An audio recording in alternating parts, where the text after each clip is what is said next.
27 মে মঙ্গলবার খিলকাপুর মাঠেতে ইনশাল্লাহ আমি যাবার মন স্থির করেছি। 27 তারিখে আমি আসছি ইনশাল্লাহ।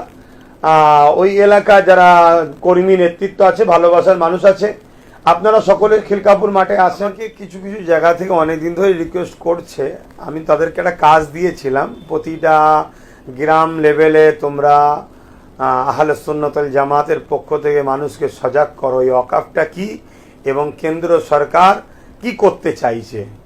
এটা নিয়ে তারা কর্মসূচি দীর্ঘ প্রায় দিন ধরে আজকে করে আসছে। তো এই জায়গাতে তারা আজকে বারবার অনেক জায়গা থেকে মানে অনুরোধ করছে তারা আমাকে একটা মানে সশরীরে তাদের কাছে যাওয়ার জন্য।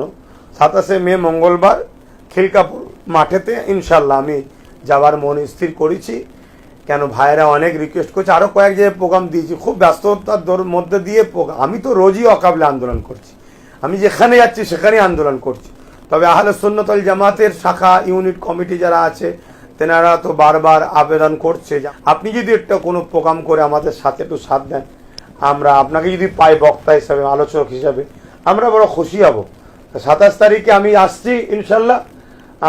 ওই এলাকা যারা কর্মী নেতৃত্ব আছে, ভালোবাসার মানুষ আছে, আপনারা সকলে খিলকাপুর মাঠে আসেন।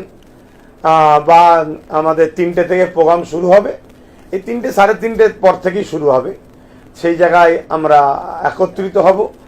আমরা আমাদের দেশের যে গণতান্ত্রিক দেশের সংবিধানের যে রাইট এবং কেন্দ্র সরকারের যে কালাকানুন তার বাতিলের দাবিতে, যেটা সুপ্রিম কোর্টে কেস চলছে, সংবিধান আমাদেরকে রাইট দিয়েছে, আমরা গঠনতন্ত্রভাবে আলোচনা করব এবং এর প্রতিবাদ জানাবো।